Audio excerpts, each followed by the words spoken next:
Okay. All right. Hi, everyone. Welcome to day three of HSDA Summit.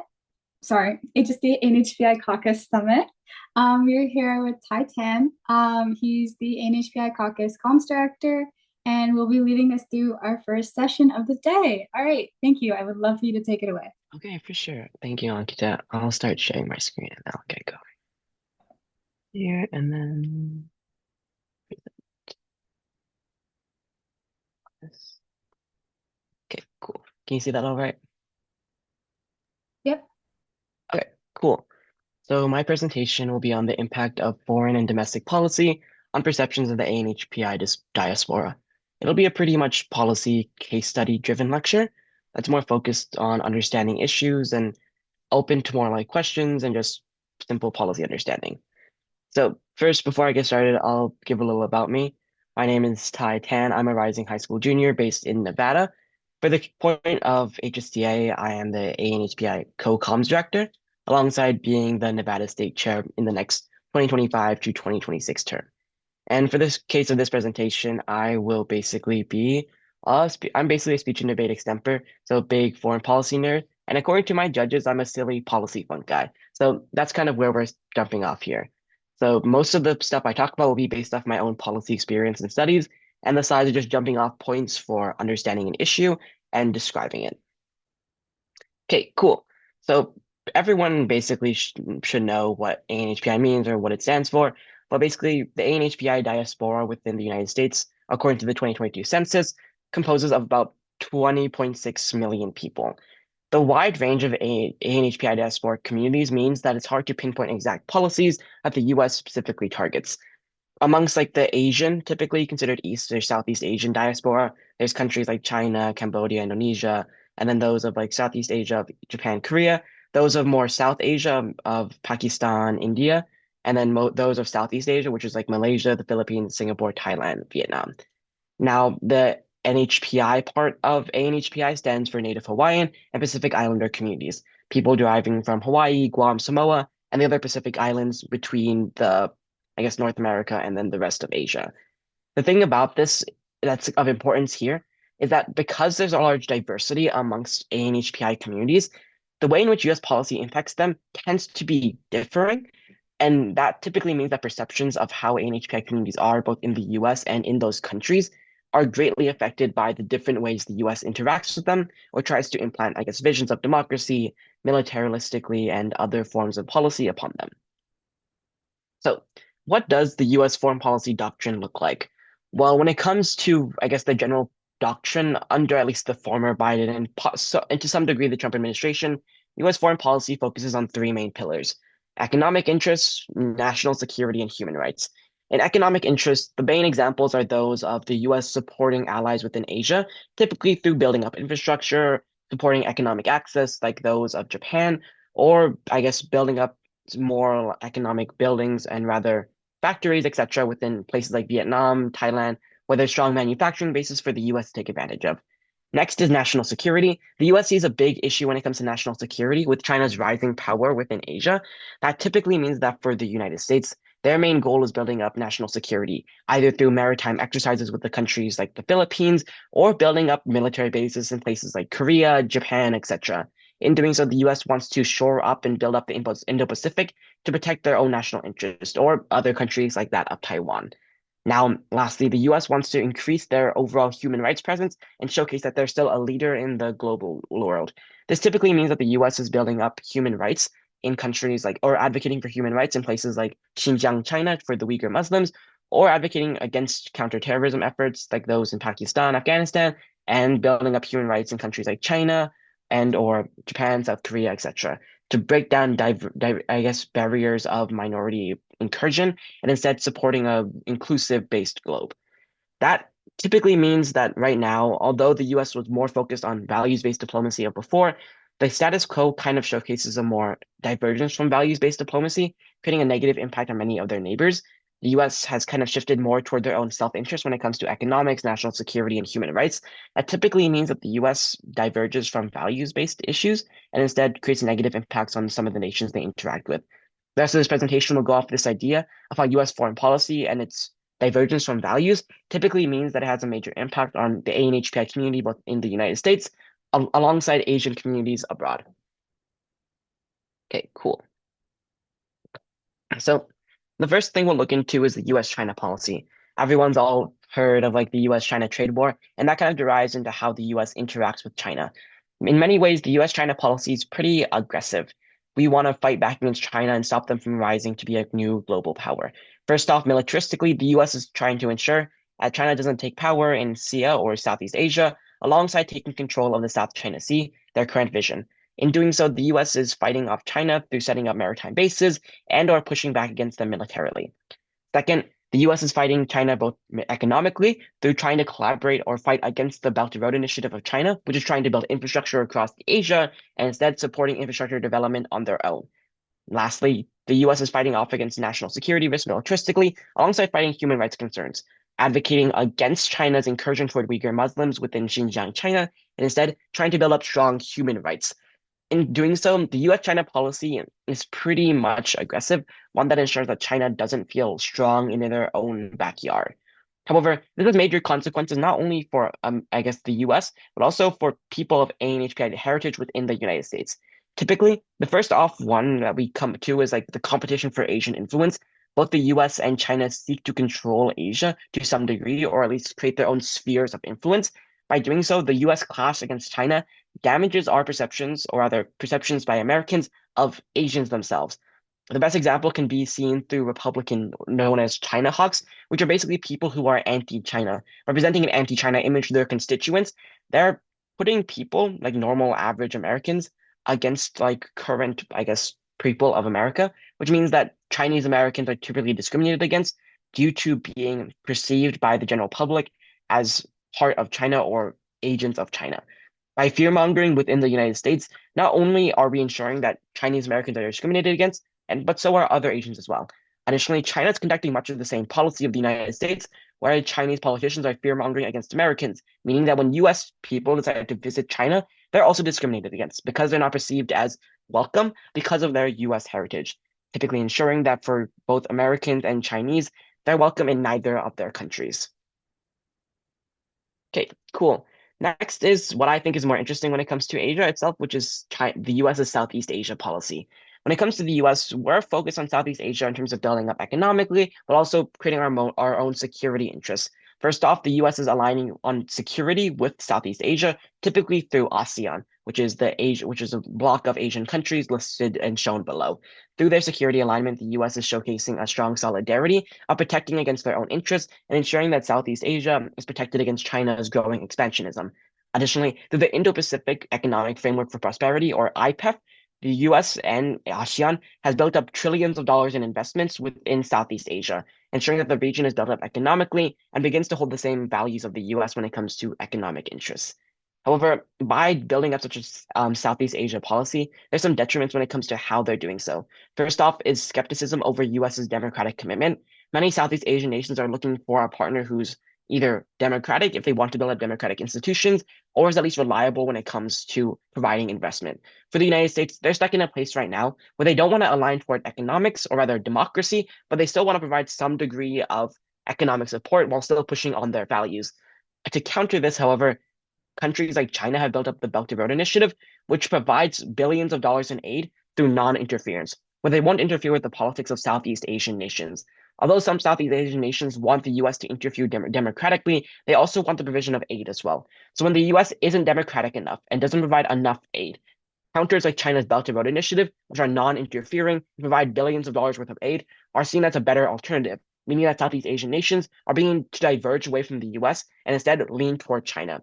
Additionally, fear over America first means that the US isn't seen as a reliable partner, as they're more self-interested than other nations like China.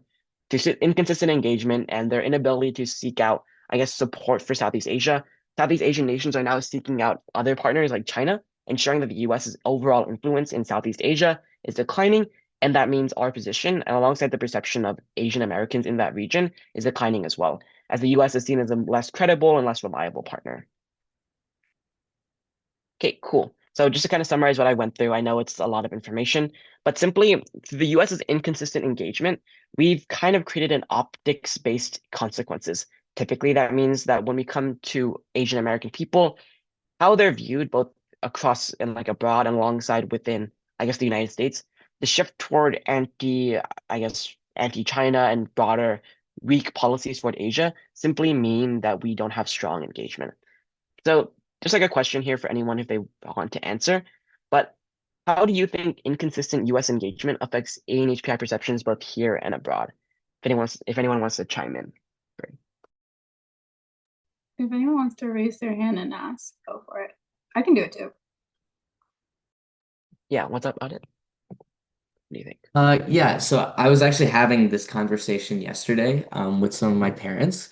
And what they were talking a lot about is the current conflict that's going on between India and Pakistan right now.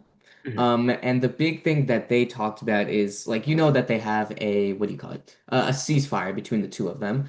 Yeah. Um, so what happened was that Donald Trump, he kind of said at first that I don't want to get involved in this. You guys can figure it out yourselves.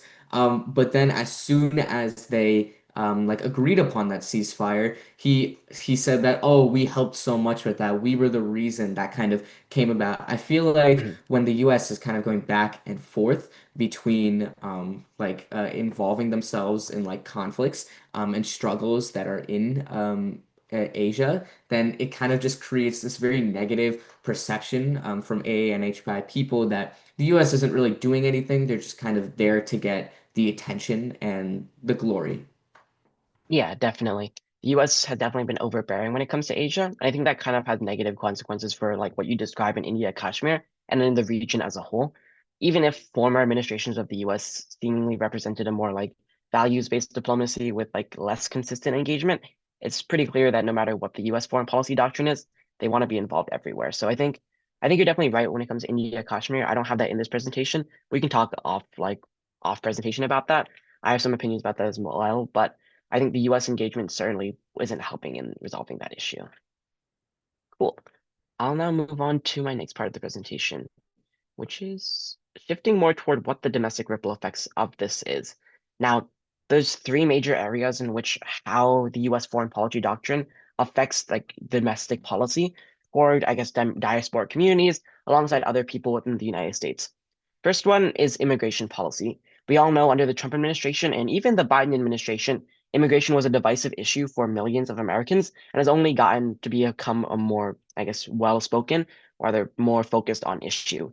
Under the Biden administration, he carried on the same policy of anti-immigration that Trump carried on, and Trump has only expanded it into this term. First off, Donald Trump has promised things to like deport 1 million immigrants or more during his campaign, and certainly is fulfilling that. Recently, Trump passed his One Big Beautiful Bill, which was discussed within the past few days, which has major consequences when it comes to immigration, specifically looking to focus on restricting asylum seekers, creating, I guess, stopping pathways to legal and illegal immigration, and expanding deportations through creating more Department of Homeland Security officers to conduct these immigrations and raids and expanding ICE as well.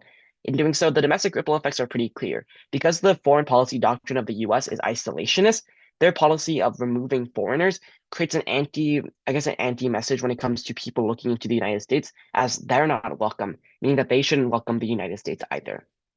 Next, during the COVID-19 era, and especially rising now, hate crimes are rising toward people of ANHPI descent across the United States. A few catalyst events have created hatred toward ANHPI and other diaspora communities, one of them being the post 9/11 era, in which anti Muslims or people of Muslim descent, like those in India, Indonesia, and alongside the Middle East, felt major hatred due to their heritage because it was perceived that they were seemingly aggressive or against them because of the attack of 9/11. Additionally, COVID-19, due to its connection to China, meant that people within the United States began to conduct anti-Asian American attacks where hundreds of thousands of Asian Americans were beat up, attacked, and other forms of discrimination were put against them due to their seeming heritage and connection to Wuhan, China, and COVID-19's origins. Although the Biden administration tried to fight back against this, signing bills that I guess stopped anti-Asian American hate and tried to limit the amount of hatred within the United States, the Trump administration is once again bringing this issue to the front, I guess, the front page of most newspapers, as rising hate crimes toward Asian Americans and just people of diaspora communities in general are only occurring because of this rising hatred toward foreigners as a whole. Because people of AANHPI communities are perceived as foreign to the United States, this creates a perception that Asian American people aren't welcome here, and that abroad, at least people of foreign descent or other foreigners in other countries don't see the US as a welcoming place, making it harder to accept the United States people and their values. Lastly, there's a reshaping of narratives when it comes to how Asian Americans are viewed within the United States as opposed to like how we're kind of viewed abroad. Right now, anti-Asian American hate kind of creates this contradictory model in which minorities are further hated and then damages their perceptions even more. Because American politicians and like the leadership of the United States are focusing in on isolationist ideas, they're reshaping the narrative around foreigners and like welcoming immigration as being seemingly negative, even when in the past the US has had a pretty open door policy when it comes to immigration. This means that foreigners and people looking to the United States now see it as an unwelcoming neighbor, and that by changing the narrative in the United States, Americans are turning less welcome as well. And through this method, we're kind of seeing this shift toward domestic policy, in which by taking a more anti-immigrant, anti-foreigner approach, we're breaking down our strong cultural relations with others abroad and ensuring that the US loses out on their position as a global leader.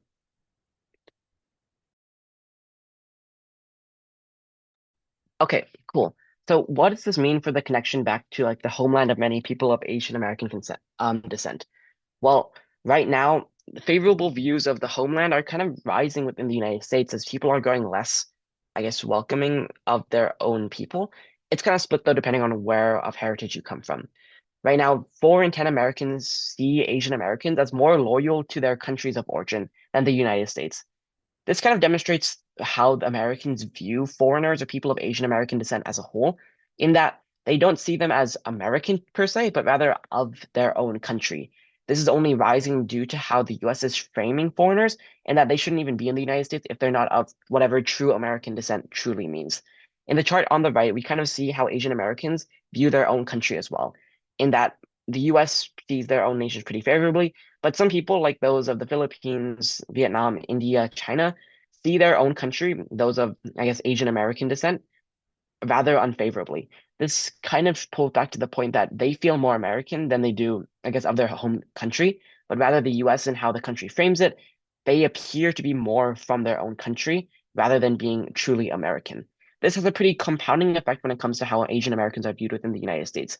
Specifically, there's compounding mistrust amongst Asian Americans by wider American communities, and also compounding mistrust abroad. By saying that they have favorable views or unfavorable views of their homeland, many people are beginning to view Asian Americans as of their homeland by association, perpetuating hate crimes and allowing for Trumpian deportation justifications to be pretty much applied broadly across the United States. By doing so, the connection to the homeland basically means that for Asian Americans both here, abroad, and across the globe, their perception as being of their country means that they can't truly be accepted in the United States or in their country as well, as anti-American views amongst people of other countries like China, Philippines, etc., means that they're not widely accepted there either. Okay. And then this kind of pulls into this idea of like perceptions abroad. US foreign policy pretty much shapes this anti-American image that we're seeing from people going abroad or visiting abroad. The 2025 Democracy Perception Index showcases that trust in the United States has declined globally under Trump and just in general over the past year, instead showcasing a rise in trust in China. This can be seen in countries within Asia if we look to the map, where countries like those of Afghanistan, Pakistan, down there is Thailand, Indonesia, Malaysia, like a lot of the Southeast Asian nations see the US as far, or rather China as far more favorable than the United States. This is because the US hasn't had a good track record in the region and has failed to provide for a lot of these countries. And although the US has shored up strength with like countries like Japan, Korea, the Philippines, etc., by now creating a strong base overall, they've left the region fragmented between China and the United States and hurt perceptions of the United States and citizens of Asian American descent, especially in the region. Specifically, by being divisive and dropping the ball when it comes to Asians, the Trump administration is kind of shifting away toward an isolationist approach, one that means Asian Americans aren't well trusted when they go abroad. So when I guess Asian Americans decide to travel to regions like Vietnam, Indonesia, etc., although they're welcome for a degree of tourist income, all these countries and their people aren't as accepting of Americans anymore, and especially Asian Americans, who are seen as a little bit of traitors in those countries because they're aligned with the enemy or aligned with a country that they don't truly believe in. By being less welcome to Asian Americans, there's a lower degree of cultural connection between Asian Americans within the United States and Asians within other countries. This means that the degree of cultural cohesion and ability of people to truly feel culturally connected is declining in the United States as the divergence between how Asian Americans view their own country and how people of Asia, I guess countries within Asia, view the United States and their Asian Americans means that they're not as accepting of Asian Americans, and we kind of create a divergence. Additionally, social media has been an animosity multiplier where views over the United States has only gotten more negative in Asian American countries due to how Trumpian actions have taken more mainstream popularity in social media. Meaning that in the future, we're only going to see a further decline in trust from Asian Americans toward Asian American, rather, a decline in trust of Asians within their own country toward Asian Americans, meaning that Asian Americans are less well accepted, less culturally connected, and just less overall content with how they are in the United States, ensuring that their sense of identity and purpose only continues to decline. And this kind of draws back into this idea of how generational differences affect how they view their own country. Typically, first, second, and third generation Asian Americans all kind of view their homeland differently in the United States. As a whole, 1 in 4 Americans say that they would rather stay, or rather, 1 in 4 Asian Americans say that they would rather move to their ancestral homeland than continue to stay in the United States. A lot of reasons are cited, but some key ones like lower cost of living, less racism, closer to family and friends, showcases that a lot of these people still feel culturally connected. But I would make the prediction that Asian Americans in the United States, especially with the rise of second, third generation Americans, probably will decline to continue to want to return back to their homeland. Typically, these reasons of to be closer to their friends and family, more familiar with their culture, are likely to decline in the United States due to the current Trump administration. Right now, first generation Americans, although they first generation Asian Americans are the ones with the greatest ties to their own country, yet because of their lack of political engagement, still feel aligned with it. Additionally, their strong cultural connections mean that they are still pretty connected to their own country and frequently visit. However, later generations are more American and face discrimination for their own culture, and rather would advocate politically for their own issues. The issue when it comes to how these like later generation late Asian Americans view themselves is that although they have a culture around what they view as their own country, they're growing less connected to their country due to how, I guess, US policy is shaping their vision of foreign nations. Especially as the US policy or foreign policy doctrine takes a more isolationist approach, people of ANHPI heritage, especially later generations, are viewing themselves as less connected to their own country and less likely to want to connect back to their culture. Because although the culture remains like a key part of them, the culture in America and like I guess amongst Asian Americans grows significantly more different than the culture of the homeland as time goes on. And with later generations not wanting to visit their own country and seeing their own country as against the United States or seemingly put against the United States due to how the Trump administration frames it, we're kind of seeing a place in which the United States is Asian American diaspora communities see political activism as a way of supporting Asian American heritage as opposed to supporting Asian heritage as a whole, meaning that when it comes to issues like intergenerational trauma, immigration dilemmas, and cultural differences, Asian Americans are, I guess, drawing divides with communities back at home and see themselves as more based in their Asian American heritage as opposed to based in their own Filipino, Thai, Chinese heritage as like a wider issue. So although we understand that, I guess, Asian American heritage is important, it's critical to understand that this is Asian American heritage and not Asian heritage, because the growing divide between how people of their own country and Asian Americans view themselves kind of means that Asian Americans don't feel connected as a whole. And cool. So I guess I wanted to move for like the next 5, 10 minutes, just like a small group discussion of like ANHPI issues. So what I have here is idea of immigration policy. And I know there's a degree of like animosity to how people think the US should take immigration policy.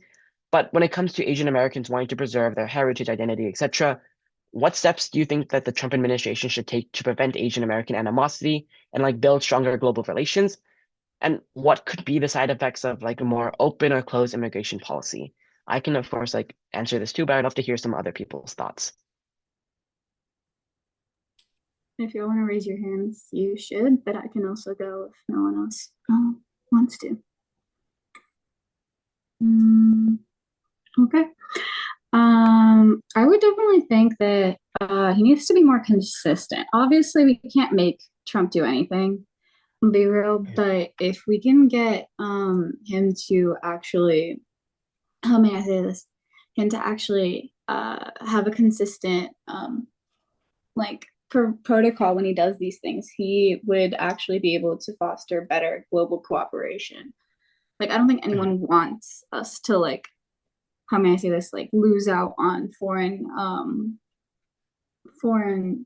cooperation and all of that Yeah. because of Trump. But I also feel like people want him to fail at a certain Mhm. extent, like let him fail so then we can come in and do better.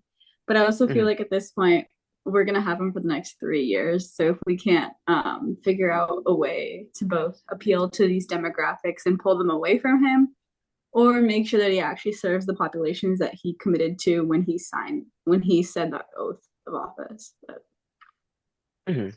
Definitely. I think if we're talking about consistency, I think the Trump administration is pretty consistent in being anti-globalization.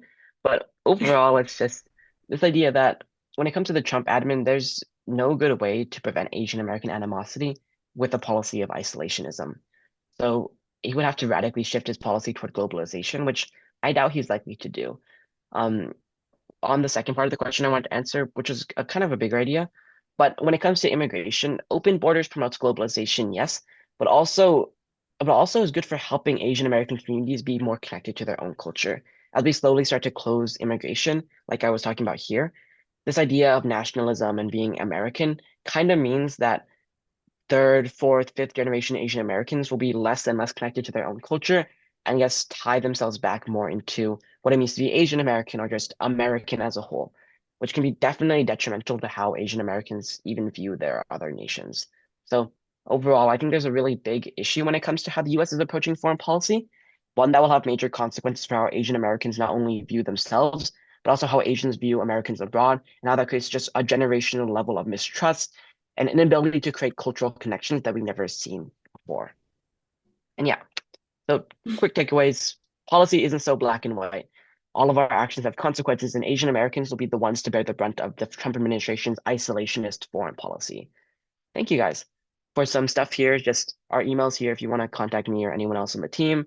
Instagram's right here, and then you should look at our publication, the Politication. Cool. Thank you. thank you so much, Ty. It was a pleasure to hear from you.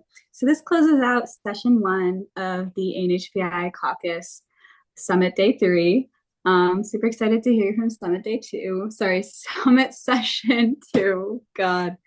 And thank you guys so much for tuning in.